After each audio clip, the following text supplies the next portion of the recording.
Good morning class. आज हमारे chapter first का नेक्स्ट टॉपिक पढ़ना है।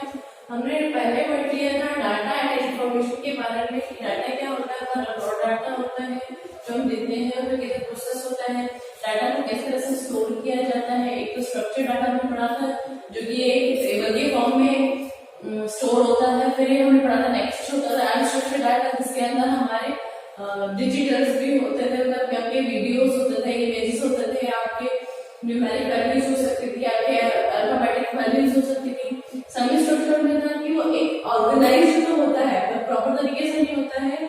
जैसे हमने टेबल तीनों की अलग अलग टेबल बना के देखी थी, तो ये दोनों का मुख्य हमारे पास सेमी स्ट्रक्चर, इसमें सिर्फ हमारे पास टेबल फॉर्मेट में या फिर एक सिंपल जो हमारा स्क्रिप्ट रिकॉर्ड होता है तो उसी फॉर्मेट में आप लोग को लिखना, वो स्ट्रक्चर डाटा होता है।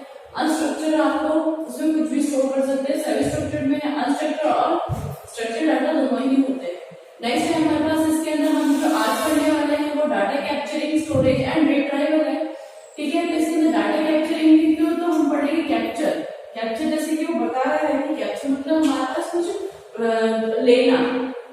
तो कैप्चरिंग में होता है, डाटा कैप्चरिंग होता क्या है, ये होता है process of gathering data from different source in digital form.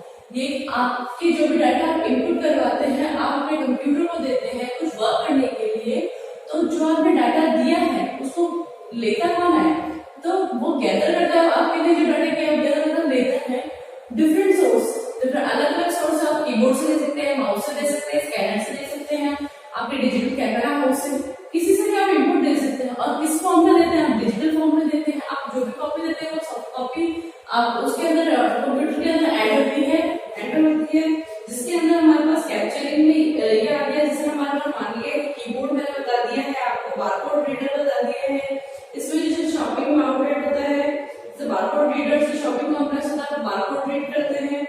अब जब हमारे पास जब आती है बात, जब कैप्चर करते हैं टास्क को, और ऐसे जैसे जब हमें स्टोर करनी होती है बहुत सारी अलग अलग इन्फॉर्मेशन, तो अगर हेट्रोजीनियस मतलब हमारे पास अलग अलग तरीके की फॉर्मेट होगी, जैसे हमारे पास कुछ वीडियो है, कुछ इमेज है, कुछ डॉक्यूमेंट फॉर्मेट, इन सबको एक साथ जब डाटा के फॉर्म में लेता है तो थोड़ी कॉम्प्लेक्स हो जाती है डाटा। ठीक है, डाटा कैप्चरिंग तो इसमें कॉम्प्लेक्स टास्क हो जाती है जब सारे एक हेट्रोजीनियस मतलब अलग अलग सोर्सेज से आता है डाटा हमारा। फिर हमारा नेक्स्ट है हमारा डाटा स्टोरेज। डाटा स्टोरेज के अंदर क्या होता है, डाटा स्टोरेज क्या होता है हमारे पास, ये होता है एक प्रोसेस होता है स्टोरिंग कैप्चर डाटा। हमने जो कैप्चर मतलब हमारे जो हमने इंफॉर्मेशन को लिया है उसको प्रोसेस के लिए स्टोर करने के लिए, तो हमारे पास जो स्टोर करता है, हमने जो डाटा लिया है, जो हमने कैप्चर किया था, हमारे पास जो डाटा हमने जो कैप्चर किया था उसको स्टोर करता है। किस लिए, ताकि वो हम बाद में उस पर प्रोसेस कर सकते हैं। हमने जो डाटा लिया है, कोई जरूरी थोड़ी आपने डाटा दिया आप उस पर अभी वर्क करेंगे। हो सकता है कि आपने डाटा लिया हो तो आपको वापस प्रोसेसिंग करनी हो, तो आपके बाद में नेक्स्ट टाइम आप जो प्रोसेस करना चाहते हैं फ्यूचर के लिए फ्यूचर यूज की स्टोरेज है इसलिए। ठीक है, इसमें स्टोरेज में हमारे अलग अलग तरीके की स्टोरेज होती है। जैसे अगर स्टोरेज ज्यादा होती है, कभी कभी ऐसा होता है कि बहुत बल्क में आपको अपने डाटा को स्टोर करना होता है। अगर आपके फोन में कभी देखा कि आपकी मेमोरी में आप अपने फोटोज वीडियोज सब डाउनलोड करते रहते हैं और एक टाइम होता है कि आपको फुल हो जाता है। फुल होने से क्या उसकी एफिशिएंसी में क्या प्रॉब्लम आती है, उसकी स्पीड होती है वो कम हो जाती है, या फिर हो सकता है कि आपका फोन हैंग होता रहता है, ये ऐसी प्रॉब्लम्स आती है। तो स्टोरेज के अंदर कभी कभी होता है कि डाटा क्या होता है, जैसे जैसे टाइम होता है इंक्रीज होता रहता है। आपने नया फोन लिया, उसमें क्या थोड़ा सा डाटा रहता है, जैसे ही आपका टाइम गुजर जाता है 1.5 महीने बाद आपके फोन में इतना सारा डाटा कलेक्ट हो जाता है कि आपको प्रोसेस करने के लिए उसकी स्पीड थोड़ी कम हो जाती है। ठीक है, जो स्टोरेज होता है उसके लिए थोड़ी कॉम्प्लेक्स हो जाती है। पर इसमें हमारे पास एक ये होता है कि हम इसको इंक्रीज कर सकते हैं, इसकी स्टोरेज को हम अपने जैसे SD कार्ड में हमने ले लिया, कोई सा स्टोरेज डाटा है हमारे पेन ड्राइव में, तो हमारे पास डाटा स्टोरेज के क्या बहुत सारे आपके पास डिवाइसेस हैं जिससे अपने डाटा को स्टोर कर सकते हैं। डाटा को स्टोर करने के लिए बहुत सारे डिवाइसेस हैं, तो कंप्यूटर से एक्सटर्नल मेमोरी को अटैच कर सकते हैं हार्ड डिस्क में।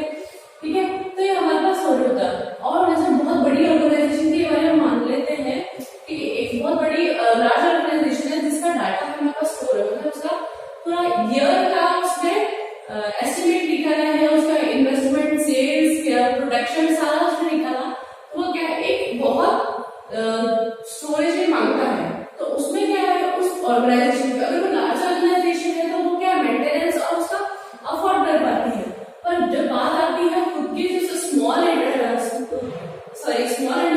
होती है, छोटी छोटी आपकी ऑर्गेनाइजेशन होती है, अभी आपका बिजनेस स्टार्ट किया है, तो ये जो स्टोरेज कॉस्ट होती है उसका मेंटेनेंस होता है ना, ये उनको क्या है बहुत ही कॉस्टली पड़ता है। तो हमारे ये डाटा स्टोरेज में आ गया। फिर नेक्स्ट हमारे पास डाटा रिट्राइवल। डाटा रिट्राइवल मतलब हमें किसी भी डाटा को हमारे स्टोरेज डिवाइसेस से हमें को लेना है, एक्सेस करना है, फैचिंग को एक्सेस करना है, फैचिंग डाटा फ्रॉम स्टोरेज डिवाइसेस। तो क्या हमारे पास रिट्राइवल का मतलब होता है डाटा स्टोरेज डिवाइसेस के अंदर से हमें एक्सेस करना है हमारे डाटा को फॉर प्रोसेसिंग करने के लिए एज पर यूजर रिक्वायरमेंट, यूजर की रिक्वायरमेंट है उसके अकॉर्डिंग हमारे पास डाटा को रिट्राइवल करने के लिए जो टेक्निक्स होती है हमारा वो फैचिंग में है। फैचिंग करने के लिए क्या होता है कि हमारे पास बहुत सारे चैलेंजेस होते हैं कि अगर हमारे पास डाटा है बहुत सारा है, तो अगर उसमें हमें कोई ऐसी चीज ढूंढनी है जो मतलब उसमें ग्राफिक्स भी हो और आपके इमेजेस हो, तो उसको क्या रिट्राइवल, अगर बहुत ज्यादा आपकी स्टोरेज है तो उसमें रिट्राइवल करने की जो स्पीड होती है वो क्या कम हो जाती है। तो ये रिट्राइवल करेंगे। फिर हमारे पास है नेक्स्ट हमारे पास टॉपिक है data deletion and recovery. Deletion और रिकवरी में प्रॉब्लम ये होती है कि जब हमारा डाटा को हम डिलीट करते हैं, सबसे बड़ी थ्रेट होती है कि हमारा डाटा डिलीट हो जाता है, हम इंटेंशनली करते हैं, तो अपने मेमोरी स्पेस में कुछ स्टोरेज को कम करने के लिए या फिर हमारे पास जो ओल्ड है हमारे पास जो प्रोसेस करने के लिए काम में नहीं आती है, या फिर हम चाहते हैं कि डॉक्यूमेंट्स हमें फ्यूचर में यूज नहीं होगा, उसको डिलीट करते हैं। पर जब हमारे ये थ्रेड इसलिए बन जाती है कि अगर हमारा जो डाटा है हमें यूज है पर या तो एक्सीडेंटली हमारे से डिलीट हो गया है या फिर कोई ऐसा पर्सन जो अनऑथराइज्ड है उसने हमारा डाटा को डिलीट कर दिया है, तो वो हमारे लिए एक प्रॉब्लम या फिर थ्रेड मान सकते हैं, उसको हो सकता है। या हमारा कोई प्रोसेस मतलब हमारा कंप्यूटर क्रैश हो गया है, हमारे कंप्यूटर में वायरस आ जाते हैं, इस वजह से भी हमारा डाटा क्या है डिलीट हो जाता है। तो इसके अंदर क्या होता है कि जैसे हम अपना डाटा को डिलीट करते हैं, जैसे हमारे पास कोई डाटा लिखा हुआ है, तो अगर यहाँ कुछ लिखा हुआ है और हम इसमें से कुछ यहाँ से ये चीजें हमें काम नहीं आ रही, तो हमने इसे डिलीट कर दिया है, या तो हो सकता है कि वायरसेस की वजह से कुछ डाटा डिलीट हो जाता है, वायरसेस आ जाते हैं हमारे कंप्यूटर में। तो कुछ ऐसे डाटा होता है जिसके अंदर वायरस हो जाता है, हम उसको स्कैन करते हैं, फिर उसको फिक्स करना चलता है, तो उसके अंदर डाटा तो क्या है हमारे इसके अंदर डाटा को डिलीट कर देता है। तो यहाँ पे डिलीट हो जाता है, क्या थोड़ा सा स्पेस रह जाता है, स्पेस रहने की वजह से उसकी डाटा को डिलीट कर देते हैं। और इससे क्या हमारे पास एक्सीडेंटली भी हो सकता है, करप्टेड फाइल्स होती है वो भी हो सकती है डिलीट। और ये जो हमने डिलीट कर दिया है उसको हम जब रिकवर करते हैं, तो रिकवर कब कर सकते हैं, जब हमारा ये स्पेस खाली हो। अगर मैंने ये पहले कुछ लिखा हुआ था, जब मैंने यहाँ लिखा मतलब ABC लिखा हुआ था पहले, अब मुझे ये काम नहीं आ रहा, तो मैंने उसको डिलीट कर दिया या एक्सीडेंटली डिलीट हो गया, ये हम रिट्राइव कर सकते हैं जब तक इसके ऊपर ओवरराइट नहीं होता। अगर मैंने इसका XYZ लिख दिया तो उसको वापस से रिट्राइव करने में हमें बहुत ही मतलब वापस से रिकवर करने के लिए प्रॉब्लम होती है। और ये data recovery process of retrieving deleting data, corrupted and lost data from secondary storage devices. एक अपने जो सेकेंडरी स्टोरेज डिवाइसेस होते हैं, जो हार्ड डिस्क वगैरह होते हैं, जब तक इसमें ओवरराइट ना कर दिया जाए तब तक तो हमारे पास रिकवर हो जाता है। ओवरराइट कर दिया जाता है तो हमारे पास रिकवर होने की पॉसिबिलिटी नहीं होती है।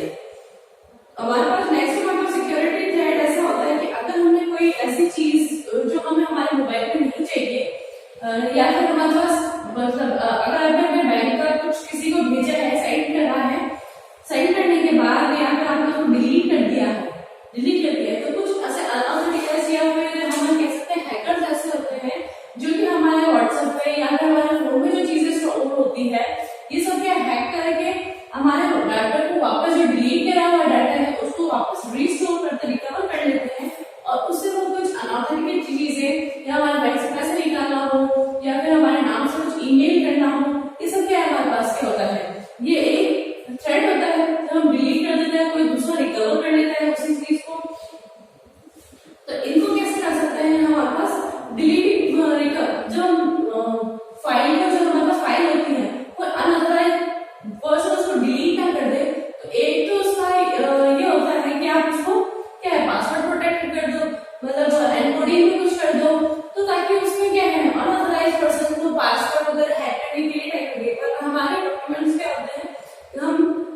पासवर्ड बिना या फिर एनकोडिंग में नहीं करते हैं, इसलिए क्या है जल्दी से आपके डिलीट हो जाते हैं, आप डिलीट कर सकते हैं। और हमारे पास जो रिकवर होता है, हमारे पास जो डिलीटिंग जो हमने हमारे जो ऐसे जो कॉन्फिडेंशियल चीजें जो हमने डिलीट कर दी, हमें किसी और को नहीं बतानी होती है, उसको अनऑथराइज्ड पर्सन रिकवर ना कर सके, इसके लिए हमें क्या है, जो डिलीशन वाले जो टूल्स होते हैं वो हमें अच्छे यूज करनी चाहिए, ताकि हमें उससे डिलीट करी हुई चीजों को कोई रिकवर ना कर सके। इस तरह से भी हमें थोड़ा ध्यान रखना पड़ता है कि प्रॉपर टूल्स यूज करने पड़ते हैं डिलीटिंग के लिए, ठीक है। तो ये हमारा हुआ डाटा इंफॉर्मेशन के बारे में, डाटा इंफॉर्मेशन के बारे में स्ट्रक्चर सेमी पढ़ लिया। आज हमारा topic data capturing, storage and retrieval पढ़ा है। फिर हमारा डाटा डिलीशन एंड रिकवरी, हमने डाटा को लिया, उसको स्टोर किया, उसको रिट्राइव करके उसे प्रोसेस किया, डाटा को हम डिलीट और रिकवरी में क्या प्रॉब्लम होती है, किस तरह से होता है, ये पढ़ लिया। इसके बाद हम पढ़ेंगे सॉफ्टवेयर। नेक्स्ट टॉपिक था हमारा सॉफ्टवेयर। हमने हार्डवेयर के बारे में पढ़ लिया कि हार्डवेयर ऐसी चीज है जो फिजिकल कंपोनेंट हमारे, जिसको हम टच कर सकते हैं, जिसको हम छू सकते हैं। तो अब जब हमारे सॉफ्टवेयर की बात आती है कि सॉफ्टवेयर क्या होता है और सॉफ्टवेयर की जरूरत क्या होती है और उसके पार्ट्स क्या है, ठीक है, उसके क्या टाइप है। तो सॉफ्टवेयर में होता क्या है कि एक सेट ऑफ इंस्ट्रक्शन होता है, ये ना तो टच हो सकता है, टेंजिबल नहीं होता है। आपको सेट ऑफ इंस्ट्रक्शन, अगर आपको कुछ भी अपने कंप्यूटर को कोई इंस्ट्रक्शन देने हो, कोई काम करवाना हो, तो उसके लिए क्या होता है, आप सेट ऑफ इंस्ट्रक्शन को उसको रन करवाते हैं, एग्जीक्यूट करवाते हैं, ताकि आप उनको डिजायर्ड आउटपुट मिल सके। सो सॉफ्टवेयर बोलते हैं, ठीक है। तो जब हमें सॉफ्टवेयर की बात आई तो हमारे पास फिजिकल कंपोनेंट तो कुछ भी नहीं है, ये हमारा डाटा को प्रोसेस करता है कंप्यूटर सिस्टम को, हार्डवेयर को चलाने के लिए। जैसे अगर आपका हार्डवेयर है, आपका कंप्यूटर सिस्टम, तो कंप्यूटर सिस्टम तब तक रन नहीं होगा जब तक उसमें सॉफ्टवेयर इंस्टॉल नहीं होगा। आपका कंप्यूटर के अंदर आप ऑपरेटिंग सिस्टम डालेंगे, ओएस डालेंगे, उसके बाद ही आपका कंप्यूटर स्टार्ट होता है। आपको कंप्यूटर स्टार्ट करने के लिए उसके अंदर आपके सॉफ्टवेयर होना कंपल्सरी हो जाता है, जिससे कंप्यूटर को बताया जा सके कि बहुत सारे जो वर्क है, कंप्यूटर किस तरह से वर्क करेगा, कौन सी हार्डवेयर किस तरह से वर्क करता है। हर एक हार्डवेयर के साथ आपको एक सीडी मिलती है जिसके अंदर उसका सॉफ्टवेयर या फिर उसके इंस्ट्रक्शन अपलोड होते हैं, ठीक है। जैसे हमारा सॉफ्टवेयर मान लीजिए उबंटू है, विंडोज 7 और 10 जो हम डालते हैं वो ऑपरेटिंग सिस्टम, वो भी हमारा क्या है, सॉफ्टवेयर है। ऐसे डॉक्यूमेंट्स और इमेज जो है स्टोर होती है हमारे हार्ड डिस्क के अंदर, जो हमारे हार्ड डिस्क के अंदर जैसे सॉफ्टवेयर के अंदर बात होती है, उसके बाद हमारे पास एक सॉफ्ट कॉपी और हार्ड कॉपी की बात होती है। सॉफ्ट कॉपी क्या होती है और हार्ड कॉपी क्या होती है, ठीक है। तो इसमें ये भी आया है, तो हार्ड सॉफ्ट कॉपी तो होती है जो आपके डिस्क में आपके कंप्यूटर में सेव है, ठीक है, तो उसको बोलते हैं आपको सॉफ्टवेयर कॉपी। और उसी सॉफ्ट कॉपी को आप प्रिंट कर लेते हैं, आपके प्रिंटर से उसके प्रिंट या पेपर्स निकल जाते हैं, वो आपकी हार्ड कॉपी होती है, वो आपके हाथ में होता है। सॉफ्ट कॉपी होती है वो आपके कंप्यूटर में सेव होती है, हार्ड कॉपी आप प्रिंटर से प्रिंट कर लेते हैं तो वो आपको टेंजिबल हो जाती है, ठीक है। फिर नीड ऑफ सॉफ्टवेयर, हमें क्यों जरूरत पड़ी हमारे सॉफ्टवेयर की, कि हमें सॉफ्टवेयर की जरूरत है। हो सकता है कि हम हमारा ऐसे करते हैं कि कंप्यूटर को कह देते हैं कि ये आपका यूजर है और ये आपका हार्डवेयर है, तो हार्डवेयर से यूजर डायरेक्ट काम करवा देता है, पर ऐसा नहीं हो पाता है क्योंकि पहले तो यूजर को ऐसा प्रोग्राम लिखना पड़ता जिससे कि वो हार्डवेयर स्टार्ट हो, उसको पता पड़े कि वो कौन सा हार्डवेयर को यूजर एक्सेस करना है। जैसे मुझे हार्डवेयर को, मुझे जैसे कीबोर्ड को या फिर माउस, स्कैनर और भी बहुत सारे हार्डवेयर अगर हमारे अटैच हो किसी से, तो हार्डवेयर अगर यूजर चाहता है कि वो कीबोर्ड पे काम करे, तो पहले उसको ये प्रोग्राम लिखना पड़ेगा कि कीबोर्ड किस तरह से काम करे, और फिर कीबोर्ड के ऊपर में जो काम करना चाहता है फिर उसके लिए उसको इंस्ट्रक्शन लिखनी पड़ेगी। तो इसके लिए क्या, उसके लिए मेहनत बहुत हो जाती है। जो इससे कंप्यूटर से फ्रेंडली है तो और जिसको आता है वह तो ये यूज कर सकता है, कि हो सकता है कि उसको कोडिंग लिखना भी आ जाए हर एक हार्डवेयर के लिए। पर जैसे कि न्यू यूजर है या फिर ऐसे यूजर्स जो कम जानते हैं इसके बारे में, तो ऐसे कोडिंग नहीं लिख सकते, उनको क्या है हर चीज के लिए कोडिंग सीखनी पड़ेगी। पर ऐसा नहीं है। अब हमारे पास जैसे बीच में हमारा सॉफ्टवेयर है, सॉफ्टवेयर में हमें सिर्फ एक क्लिक करना होता है, हमारा सॉफ्टवेयर से ये सारी चीजें क्या हमारे पास अटैच होती है। ओएस हमारा ऑपरेटिंग सिस्टम ये सब चीजें देखता है कि किस तरह से हार्डवेयर को हैंडल किया जाए, किस तरह से उन्हें टाइम एलोकेट किया जाए कि हार्डवेयर को सब यूज कर सकते हैं। अगर इससे एक से ज्यादा हार्डवेयर यूज कर सकते हैं, मल्टी यूजर होता है, तो अगर एक ही चीज को मल्टी यूजर यूज कर रहे हैं तो क्या होता है, तब हमें क्या होता है, उसके लिए ऑपरेटिंग सिस्टम की हमें हमारे पास और सॉफ्टवेयर की जरूरत होती, ताकि वो है हमारा जो टाइम मैनेजमेंट है वो कर पाए कि एक यूजर को वो चीज चाहिए, जैसे वो कीबोर्ड यूज कर रहा है, माउस यूज कर रहा है, स्कैनर यूज कर रहा है, तो अगर फर्स्ट यूजर ने स्कैनर यूज करा है तो उसको एक टाइम एलोकेट किया जाएगा कि ये स्कैनर उसने यूज कर लिया, फिर नेक्स्ट यूजर भी स्कैनर को या प्रिंटर को यूज कर सकता है। ठीक है, कई बार ऐसा होता है ना कि आपके बहुत सारे कंप्यूटर से एक ही प्रिंटर अटैच होता है, क्योंकि उसमें एड्रेस दिया जाता है प्रिंटर का, ताकि हर एक कंप्यूटर से आपके प्रिंटर्स में हार्ड कॉपी निकल सके। तो ये सब काम देखता है आपके सॉफ्टवेयर देखते हैं। ठीक है, तो इसलिए हमें सॉफ्टवेयर की जरूरत पड़ती है। सॉफ्टवेयर की जरूरत पड़ती है कि इंटरफेस होता है ये हमारा, इसमें एक वर्ड आता है हमेशा आपके कंप्यूटर के अंदर, इंटरफेस। ये हमारा क्या है, इंटरफेस होता है, दोनों के बीच की कड़ी मानते हैं आपसे। इंटरफेस होता है जो हर चीज प्रोवाइड करवाता है, कि इंस्ट्रक्ट करता है हार्डवेयर को किस तरह से वर्क करना है, किस तरह से आपको एग्जीक्यूट करना है प्रोग्राम को। नेक्स्ट हमारा सॉफ्टवेयर डिफाइन करता है मोड ऑफ इंटरेक्शन, किस तरह से वो हार्डवेयर से इंटरेक्ट करता है, उसके फंक्शंस, हार्डवेयर किस तरह से उसके अटैच है और हार्डवेयर कौन सा काम कर रहा है उस फंक्शन पे डिपेंड करता है। ठीक है, इसमें हमारा है डील करेंगे कि software, system software, programming tool और एप्लीकेशन सॉफ्टवेयर।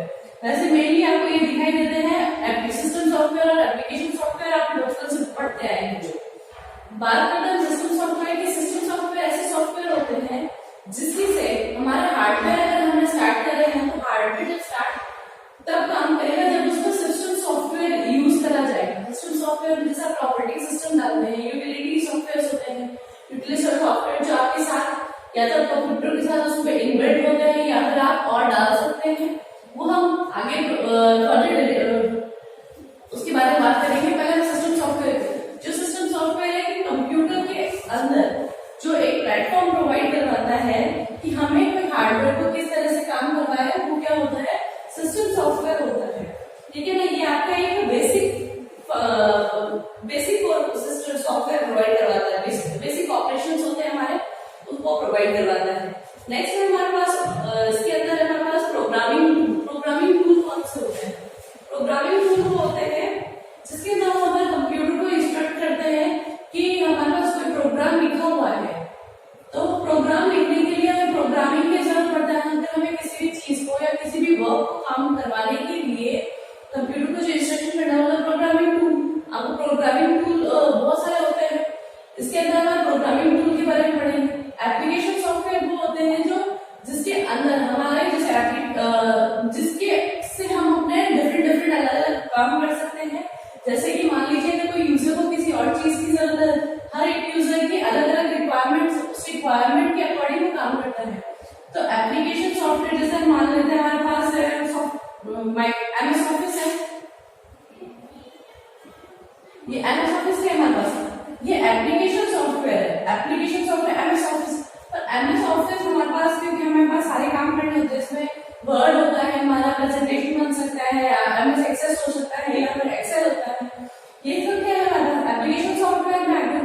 और इस एप्लीकेशन सॉफ्टवेयर को एक प्लेटफॉर्म प्रोवाइड करवाता है ये सिस्टम सॉफ्टवेयर। क्या ऐसा होता है सिस्टम सॉफ्टवेयर अगर आपके ओवरस्पीड डाला तो एमएस ऑफिस उसमें आप काम कर सकते थे क्या? नहीं, क्योंकि ये हमारे पास क्या सिस्टम सॉफ्टवेयर एक प्लेटफॉर्म प्रोवाइड करवाता है जिससे एमएस ऑफिस काम करेगा, मतलब एप्लीकेशन सॉफ्टवेयर काम करेगा।